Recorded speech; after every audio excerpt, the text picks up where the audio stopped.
예,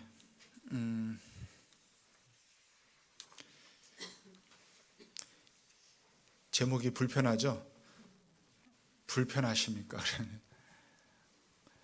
불편한 제자도예요. 불편한 제자도. 제자도는 불편합니다.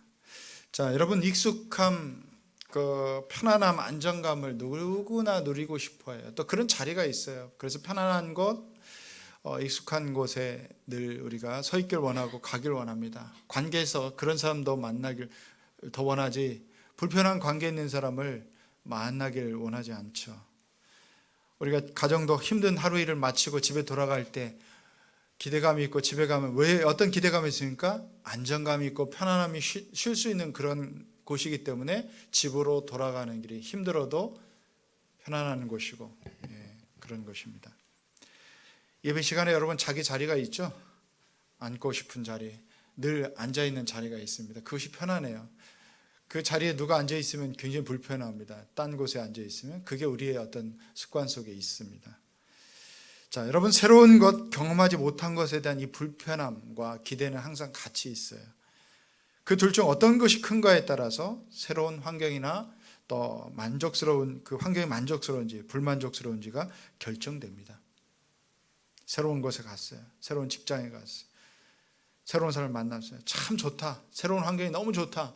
이런 사람은 기대가 많은 사람이고, 불편하다는 사람은 기대가 적은 사람이에요. 자, 그 대표적인 것이 바로 결혼입니다.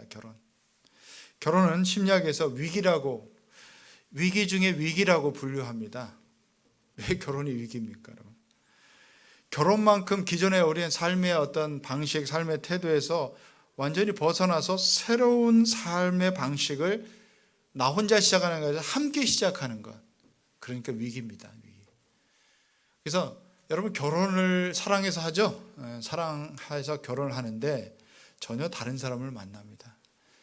나의 삶의 방식, 지금까지 20년, 30년 이상 살아왔던 나의 삶의 방식을 다 바꿔야 돼요. 그 사람에게 맞춰야 돼요. 전혀 다른 그 사람을 이해해야 됩니다. 네? 그렇죠? 화장실 쓰는 습관도 다르죠. 어지러 놓는 것도 다르죠. 어디 가는 것도 다르죠. 먹는 것도 전혀 다르죠. 그런데 우리는 결혼식을 가서 그런 위기로 들어가는 이 결혼을 하는 부부들을 막 축복하죠. 축복합니다. 위기죠. 우리 위기 상황 속으로 들어가는 거예요. 왜 축복합니까? 결혼 생활은 새로운 것에 대한 위기이기도 하고요. 한편으로 혼자 살다 전혀 문화와 성, 습관이 전혀 다른 그 사람을 만나서 살아가야 되는 불편함이기도 합니다. 그 갈등을 극복하지 못하면 결혼은 진짜 위기를 맞게 되죠. 하지만 불편함보다 기대가 더 크고 그걸 극복할 수 있다면 행복한 결혼 생활을 하게 되죠. 우리 신앙생활도 마찬가지예요, 여러분. 교회 생활에 처음엔 불편합니다. 조금 그 불편함이 지나 익숙해지는 거예요. 우리 교회도 이제 목장을 통해서 VIP 들어와서 처음 교회 나오시는 분들이 여러분 돼요. 오늘은 지금 안 보이는데 그분들이 굉장히 힘들죠. 막 주일 예배도 나와야죠. 목장에도 가야 되고. 처음에는 목장에만 나오면 되는 줄 알았더니 교회 예배도 오게 되죠. 거기 삶 공부를 하게 되죠. 불편합니다. 그러니까 한 번도 시간 내지 않던 시간을 3시간, 3시간, 한 9시간 정도는 일주일에 내게 되니까 굉장히 불편해요. 아마 대부분 여러분들 그런 불편함 속에 처음에 교회 생활에 익숙해지고 예배 시간이 익숙해지고, 아직도 예배 시간을 불편하신 분들이 있어요. 이 시간을 우선순위를 두고. 그렇지만 여러분들은 이 예배 시간을 익숙하게 또 당연히 지켜야 되는 거고, 예배 자리가 또 편하고 예배를 드려야 되는 그런 우선순위를 두고 여기에 와 있는 줄 압니다. 익숙하고 나면 불편함을 뛰어넘으면 좀 점점 편안해져요. 그런데 거기에 안주하면 10년, 20년이 지나가도 신앙이 성장하지 않아요. 성숙으로 나가지 않고 오히려 나이가 들수록 익숙함 속에 머무르면 신앙은 퇴보하게 됩니다. 점점 하기 싫은 것들이 많아지고 이제 익숙한 것조차도 불편해지기 시작하는, 안 하게 되고 이런 현상이 오는 것을 보게 됩니다. 자, 여러분, 우리는 주일에 예배 안 드리면 마음이 편치 않고 드려야 한 주간 평안할 것 같은 그런 예배와 교회 생활에 익숙한 사람들입니까? 아니면 매주 말씀을 듣고 말씀을 들을 때 마음에 갈등도 있고 불편하지만 그 말씀대로 순종하여 따르려는 그런 예수님의 제자의 삶을 여러분이 따라가고 있습니까? 몇 번 제가 이야기를 했지만 이 후안 카를로스 목사님의 제자입니까? 굉장히 오래전에 제가 책을 읽으면서 제 속에 있는 것들이 있다는 것을, 다른 것이 있다는 것을 알게 됩니다. 우리 마태마가 누가 요한복음 사고본서가 있지만 우리는 그 복음서대로 살지 않고 내가 따르고 싶은 말씀을 모아놓은 모음집들이 있어요. 내가 복음. 그게 있다는 거예요. 뭔 소린가 보니까 가만히 내 자신을 살펴보니까 정말 그런 것 같아요. 하나님의 말씀 우리가 읽으면서 보고 하면 들으면서도 내가 따르고 싶은 익숙한 것들, 그냥 이거 해서 별로 이렇게 어려워하지 않는 것들만 모아놔요. 자꾸 마음에 새겨놔요. 이거 한번 예배 드릴 수 있지. 헌금할 수 있지. 이 정도는 요 정도는 할 수 있죠. 근데 여기는 안 돼요. 거기까지는 안 되고 여기까지는 되고 우리는 그것들을 모아놓아서 내가 따르고 싶은 복음이 있어요. 불편하기 때문에. 예수님의 제자가 된다는 건 굉장히 불편한 일이에요. 제자의 삶에 익숙하기까지 편안하지 않고 일단 불편한 그런 길이에요. 그래서 예수님께서 좁은 길, 좁은 문이라고 표현합니다. 찾는 사람이 적고 그 길을 가는 사람도 적다 그랬어요. 오늘 읽은 이 본문 말씀의 사건을 생각해 보면 그 위대한 전도자 사도 바울 되기 이전의 사울의 이야기입니다. 그리고 사울의 회심 사건이 1절부터 9절까지 나옵니다. 이 사울이라는 어떤 사람이었어요? 사울이 바울 되기 전에 이 사람은 예수 믿는 사람들을 핍박하는 사람들이 있어요. 잡아 가두고 죽이는데 가담하고. 그래서 그 사울의 명성은 흩어져 있는 수많은 그리스도인들에게, 이 기독교인들에게 소문이 났어요. 두려워합니다. 그가 이제 이 다마스커스로 대제사장의 그 칙령까지 들고 지금 사람들을 데리고 기독교인들을 잡아서 핍박하려고, 잡아들이려고 지금 오고 있는 거예요. 기세등등하게 오고 있었는데 예수님은 그를 만나려고 내려오셨어요. 그리고 예수님의 음성을 듣고 회심의 사건이라, 변화되는 사건이래요. 갑자기 눈이 멀게 됐어요. 음성이 들립니다. 사람들도 음성은 들었는데 모습은 보이지 않는데 이 사울의 눈에만 예수님의 모습이 보입니다. 자, 어쨌든 눈이 멀었어요. 사울 밤낮 눈이 멀고 보이지가 않고 먹지도 못하고 그런 상태에서 다마스커스의 한 집에 지금 머물러 있습니다. 그런데 이 사울에게 가서 그 다메섹에 있는 아나니아라고 하는 예수님을 따르는 제자가 있었어요. 이 제자에게 환상이 보이고 그리고 말씀을 해주십니다. 너는 가서 그 사울이라는 사람에게 가서 어디 있으니까 가서 안수하여 도와줘라. 눈을 뜨게 해라는 거예요. 그리고 그에게도 내가 이미 이야기했다. 아나니아 한 사람이 와서 안수하여 너희 눈을 띄워줄 것이다. 그렇게 말씀했다는 거예요. 참, 이 말을 듣는 아나니아는 어땠을까요? 마음이 어땠을까요? 막 기뻤을까요? 마음이 너무 좋아요 이렇게 생각했을까요? 아니, 불편합니다. 불편해요. 여러분도 마찬가지잖아요. 나하고 불편한 관계에 있는 그 사람, 그냥 별로 마주치고 싶지 않은 사람이에요. 조금만 불편해도 여러분 그 사람하고 마주 앉아서 밥을 먹고 이야기하고 그 사람을 대하고 그 사람과 함께 묵장을 하고 이런 거 굉장히 불편합니다. 그 사람 말고요. 딴 사람은 제가 괜찮아요. 그 사람은 안 돼요. 우리 이러잖아. 우리가 불편하니까. 우리는 익숙한 편안함보다 그대로 이 불편한 이 관계, 불편한 것에 참 머물러 있기 어렵습니다. 그러나 여러분, 외면할 수 없는 것들이 있어요. 불편하지만 안 할 수 없는 관계들이 있어요. 여러분, 결혼 생활에 가정을 불편하지만 이 불편함을 조금 더 내가 참고 이해해야 함께 살아가는 거예요. 당신 왜 이렇게 달라요? 아니, 왜 이렇게 살아요? 당신 왜 그런 생각을 해요? 왜 그런 이상한 습관을 갖고 있어요? 왜 밥은 좀 주는 대로 아무렇게나 먹지, 맛있게 먹지, 왜 쓸데없이 막 반찬 투정하고 그래요. 뭐 이런 사소한 것부터 시작해서 우리는 그렇게 다른 것들에 대한 불편함이 우리 가정생활도 결혼생활도 있어요. 그러나 불편하지만 해야 되는 일이 있잖아요. 자녀가 내 뜻대로 내 생각대로 다 커지면 좋겠지만, 아니 이놈은 왜 도대체 누구에게서 낳은 자식이야, 이게 도대체 왜 이런 애가 나오지?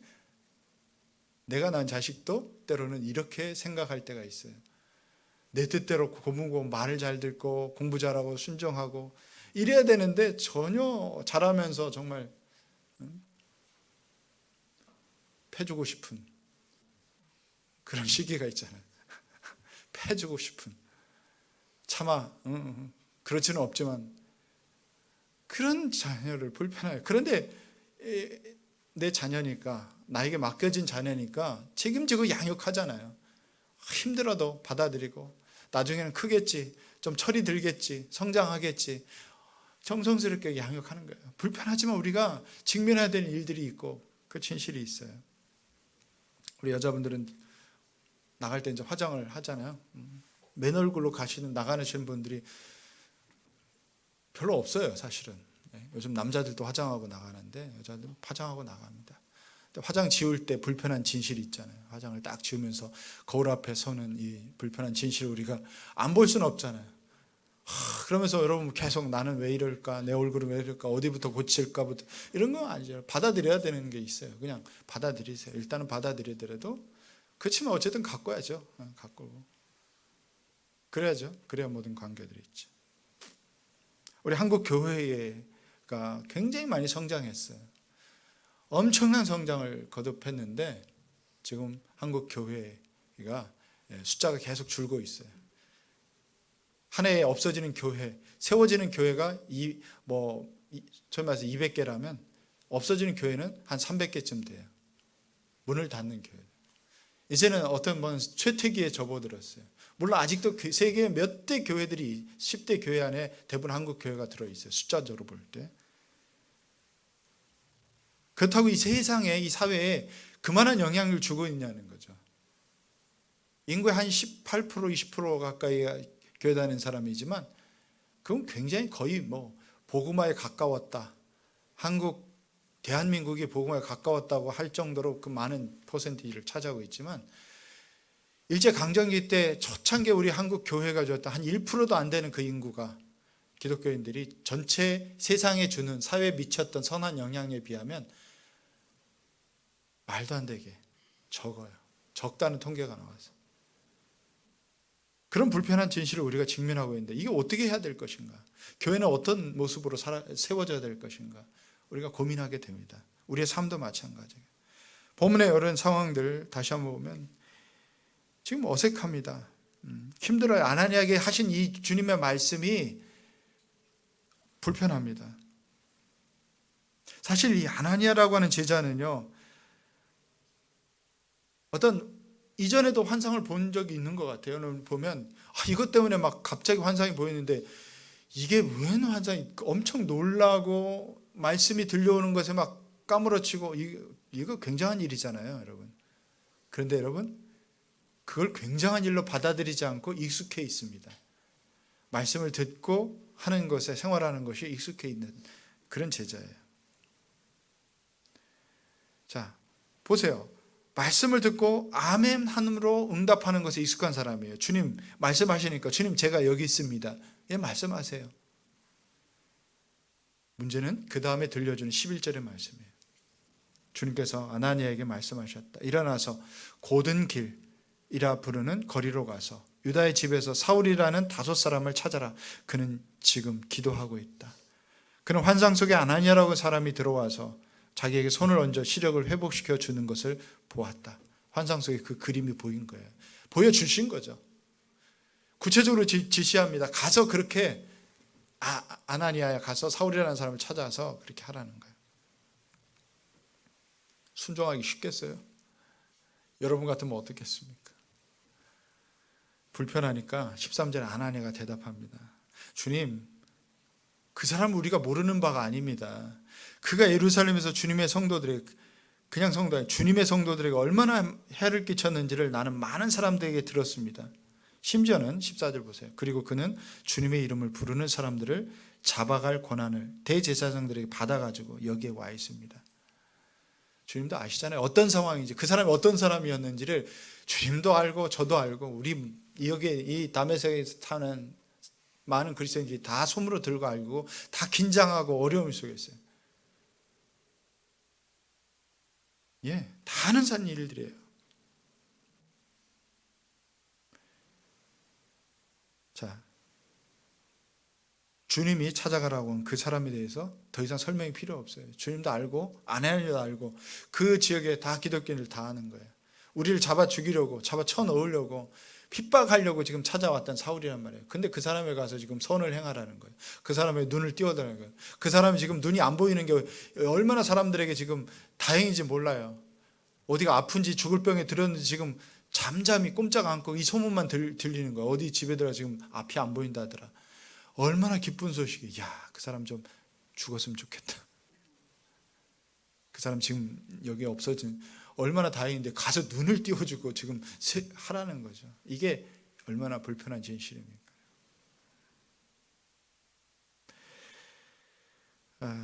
여러분, 우리에게도 들려주신 그 말씀이 편안하게 들렸으면 좋겠는데 불편하게 들릴 때가 있어요.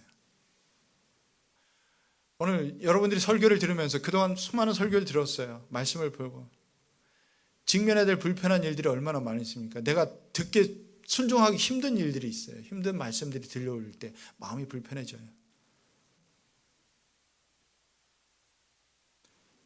저는 여러분들이 설교를 할 때 마음이 편안해지고 참 좋아지고 이런 것도 있지만 마음이 좀 불편해져야 된다고 생각해요. 여러분의 표정이 막 들으면서 마음이 불편해지고 갈등하고 이런 모습을 보면 내가 오늘 설교 잘했구나, 좋은 설교구나, 그런 생각을 제 속에서 하게 돼요. 왜? 말씀을 들을 때 여러분이 불편해질 수 있는 것은 순종해야 돼요. 내 지금 본성과 거스리고 있는 것들이 있어요. 하나님께서 내게 들려주는 말씀들이 있다는 거죠. 여러분 귀에 참 편안하게 들리는, 여러분이 뭐 그냥 복을 받고 맨날 이렇게 하고 뭐 늘 그런 얘기만 하면 여러분 듣기에는 편하지만 아무 불편함이 없지만 여러분은 그냥 본성대로, 여러분의 필요한 본성대로 그냥 살아가도록 격려하는 것밖에 다 안 돼요.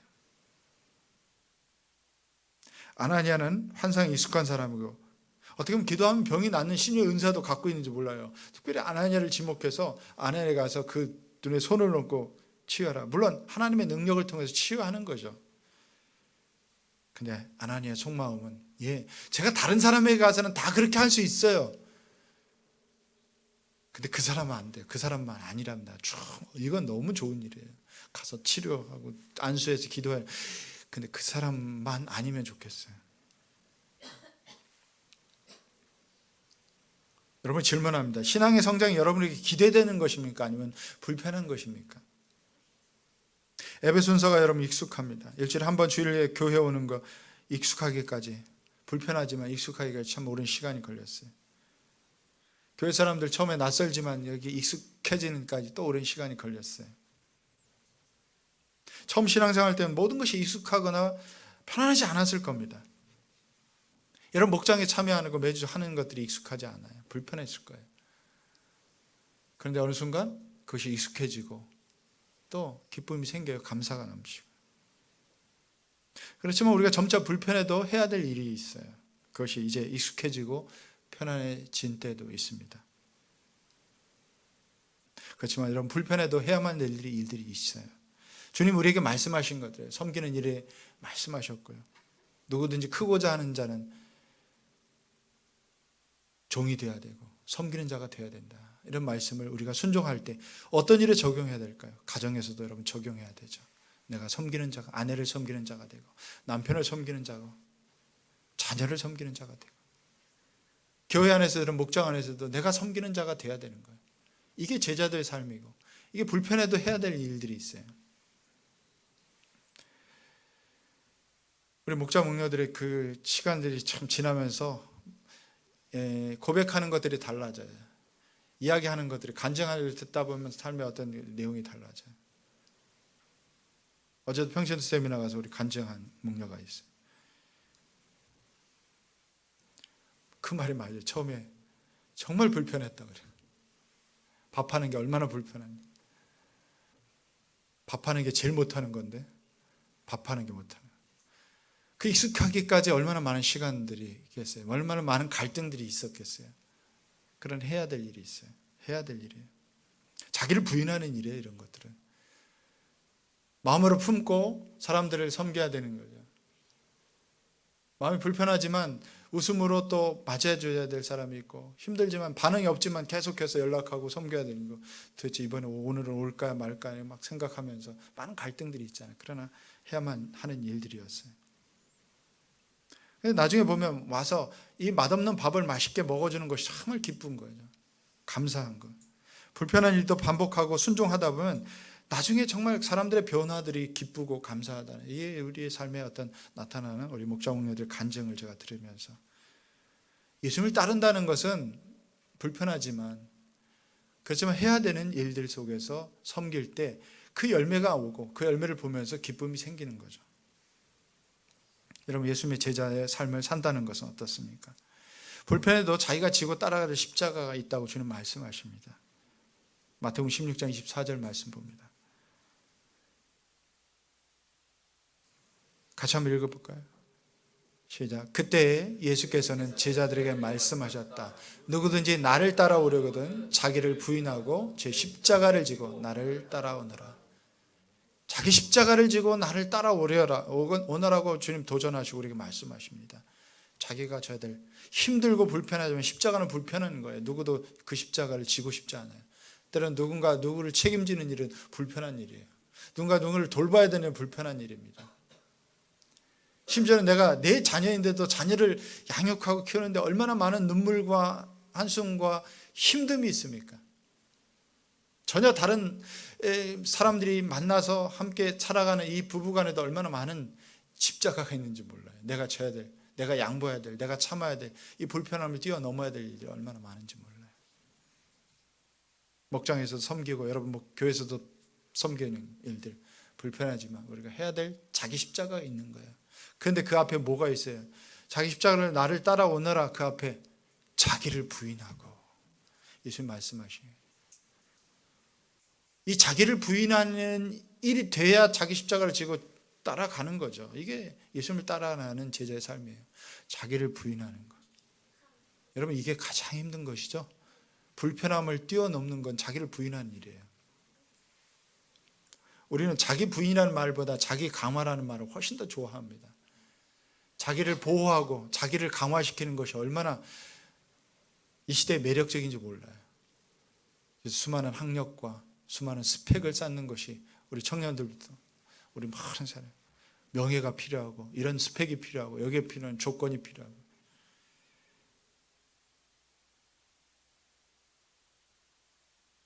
자기를 거스리는 일, 여러분 이게 자기 본성을 거스리는 일들이에요.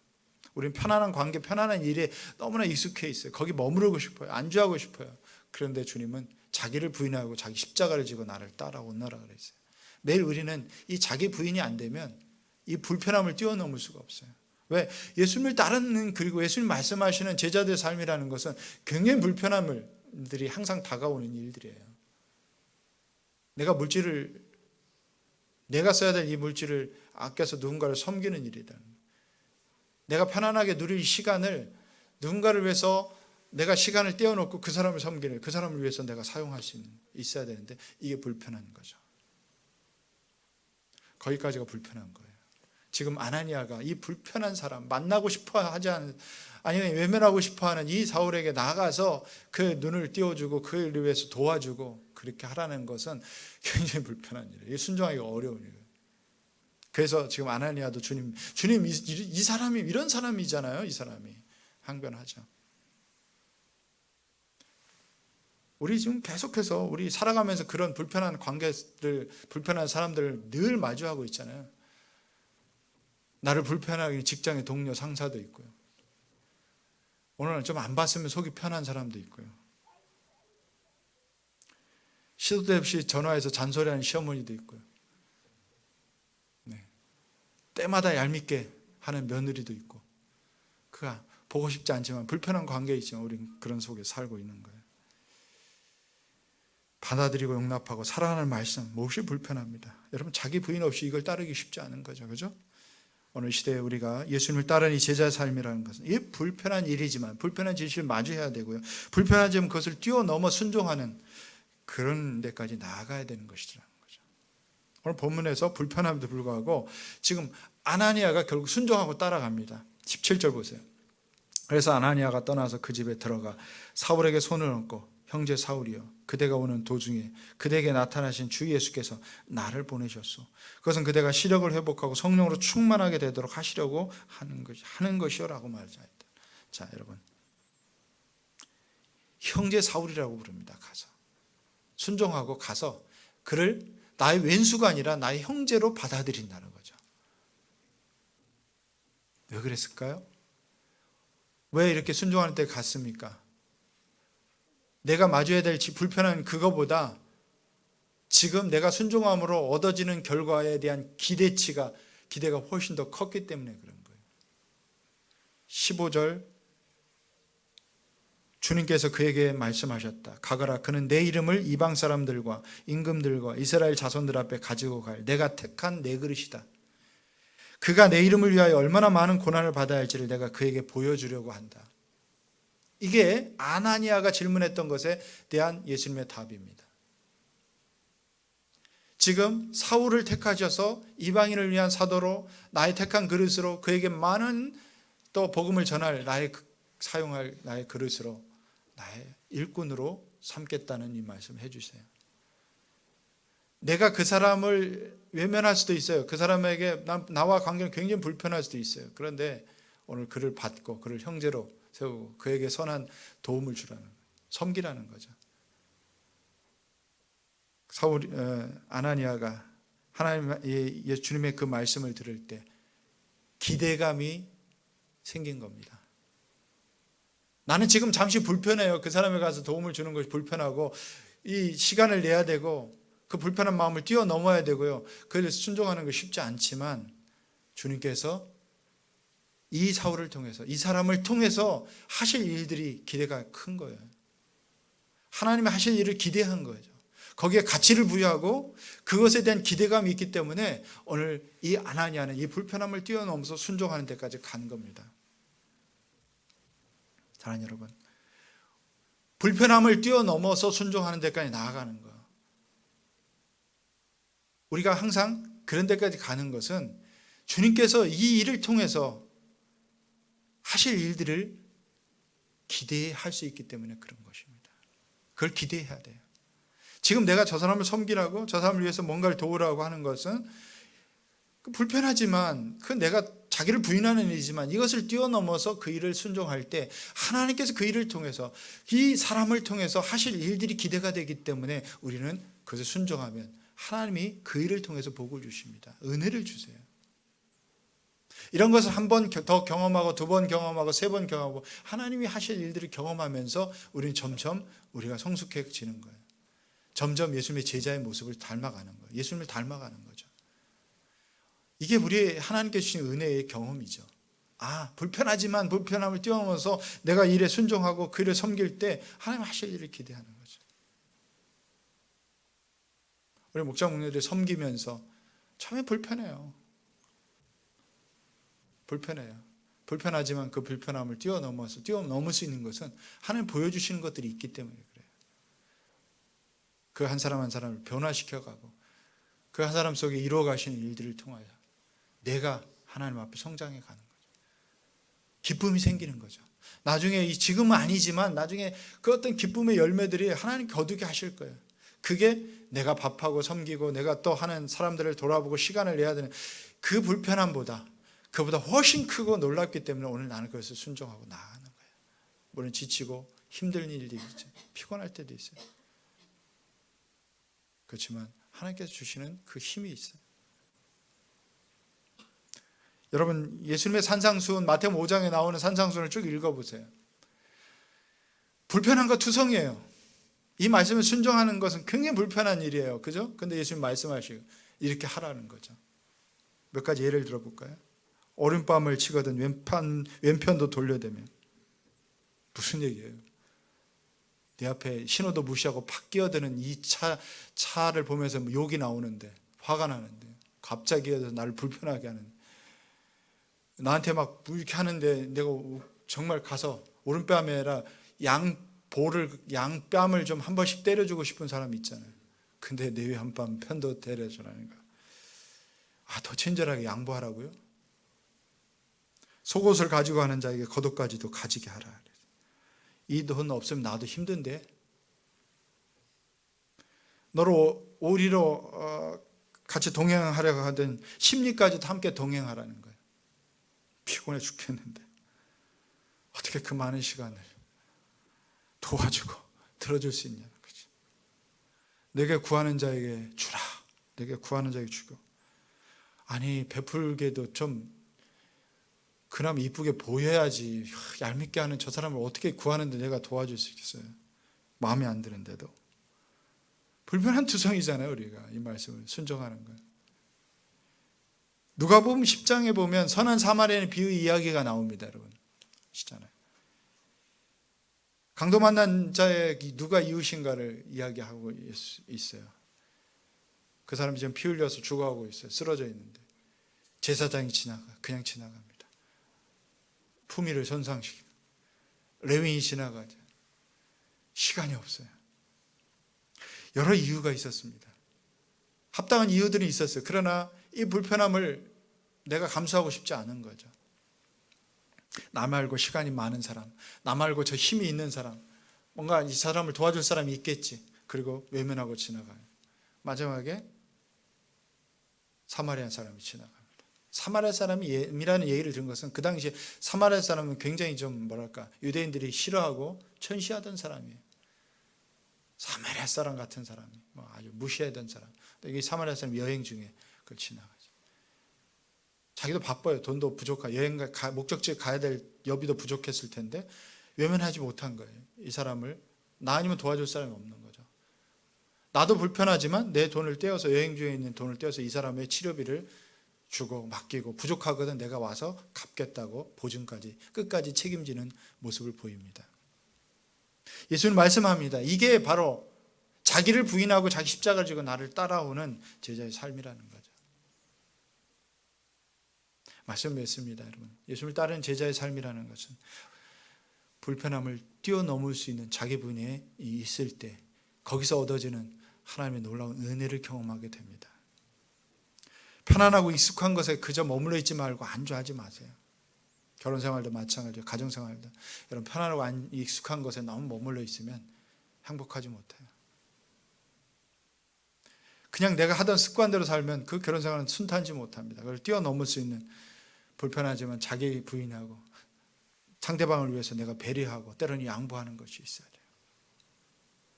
예배 참석하는 것이 익숙해지지만 거기에 머물러 있지 말고 내가 다른 사람을 받아들이고 다른 사람을 용납하고 함께 세워가고 나의 형제로 받아들이는 것. 불편하지만 이런 데까지 우리가 나아갈 수 있을 때 여러분의 신앙이 성장하고 우리의 삶이 더 하나님의 그 주신 은혜를 풍성하게 경험할 수 있는 거예요. 평소에서 우리 평소 세미나 하면서 이번에 가정과 목장을 오픈해 섬기는 일은 불편한 일입니다. 그죠? 누군가를 전혀 처음 본 사람들을 2박 3일 동안 내가 안방을 내준 분들 있을 거고, 자기 집을 어쨌든 청소하고 해주고 또 목장을 오픈해서 데려다주고 데려오고 쉬운 일 아니에요. 아마 우리 교회는 훨씬 더 이제 지금 성도가 그렇게 거기도 많지 않기 때문에 계속 식사도 대접하고 또 그들을 위해서 대부분 다 섬기는 분들이 있는데 휴가를 내서 금요일날은 하루 온종일 휴가를 내서 아침부터 준비해서 섬기고 있어요. 불편한 일이죠. 그렇지만 보람이 있기 때문에 하나님이 그들을 통해서 하실 일들이 있기 때문에 그 가치를 부여하고 하는 거죠. 기쁨으로 섬기는 거죠. 사랑하는 여러분, 우리에겐 불편함보다 하나님이 오늘 말씀하신 이유가 있을 것이라는 기대감을 가지고 하나님이 이것을 순종할 때 하실 일들을 기대하면서 거기에 가치를 더 부여하고 그걸 붙잡으면 여러분, 지금 잠시 불편할 수 있지만 그 불편함을 뛰어넘어서 여러분의 삶이 정말 예수님을 따르는 제자의 삶이 되고 더 풍성한 하나님이 계획하신 일들, 하나님이 행하실 일들 여러분을 통해서 하실 것이고 또 여러분이 경험하게 되십니다. 불편함을 띄우며 순종한 이 아나니아의 이 순종함을 통해서 위대한 사도 바울이 드디어 사역을 시작합니다. 눈을 뜨자마자 나가서 그는 정말 나가서 이 복음을 전하고, 저 사람 그 핍박하던 그 사울 맞냐? 할 정도로 그는 정말 변화되어서 복음을 전합니다. 하나님의 위대한 사역자가 되고 위대한 일들을 하게 한 거예요. 내가 불편하지만 섬긴 그 한 사람을 통해서 하나님이 정말 놀랍게 하실 일이 있어요. 아마 우리의 교회에서, 목장에서 아마 그런 경험들을 하게 될 거예요. 저는 우리 교회가 그런 면에서 불편함을 뛰어넘어 순종함을 통해서 하나님이 놀라운 일을, 우리 이런 교회가 되게 해달라고 하는 찬송을 했지만 저는 그런 교회가 될 줄로 믿습니다. 불편함을 뛰어넘어 순종할 때 하나님이 저와 여러분 가운데 행하실 일들을 하실 겁니다. 오늘 여러분 매일 만나는 하나님 말씀을 들을 때 불편하지만 오늘 순종하십시오. 순종할 때마다 이 생각을 하시오. 내가 이 순종함을 통해서 하나님이 하실 일이 기대가 됩니다. 불편하지만 내가 그 사람을 용납하고 그 사람을 받아들이고 그 사람을 나의 형제로 세워가는 일은 불편하지만 하나님이 그 형제를 통해서 놀라운 일을, 그 형제 자매를 통해서 놀라운 일을 행하실 것을 내가 기대하기 때문에 오늘 또 순종합니다. 언젠가는 하나님 하실 거예요. 빌립보서 3장 14절 말씀처럼 그리스도 예수 안에서 하나님께서 위로부터 부르신 그 부르심의 상을 받으려고 목표점을 바라보고 달려가고 있어요. 사도 바울은 계속해서 달려간다고 표현합니다. 저는 매일 기대가 되면서 달려가고 있어요. 오늘 한 주도, 이번 한 주도, 오늘도 하나님 어떤 일을 행하실까? 좀 불편해도 하나님 앞에 행하실 일들을 기대하면서 오늘 나는 주님 앞에 순종합니다. 매일같이 말씀으로 도전받으면서 살아가는 거죠. 그래서 이 선택을 해야 될 때 편안함과 익숙함, 내가 본능에 움직이는 그 삶에 갈등은 있지만 이건 불편한 일이에요. 그렇지만 여기는 가치 있는 일이고 그를 행할 때 하나님이 놀라운 일들을 행하실 것을 기대하면서 오늘 저와 여러분이 그것을 선택하시기 바랍니다. 그럴 때 예수님을 우리는 따라갈 때 주님이 주시는 위에 풍성함들이 있고 주님이 주시는 은혜가 있고 복이 있습니다. 기도하겠습니다.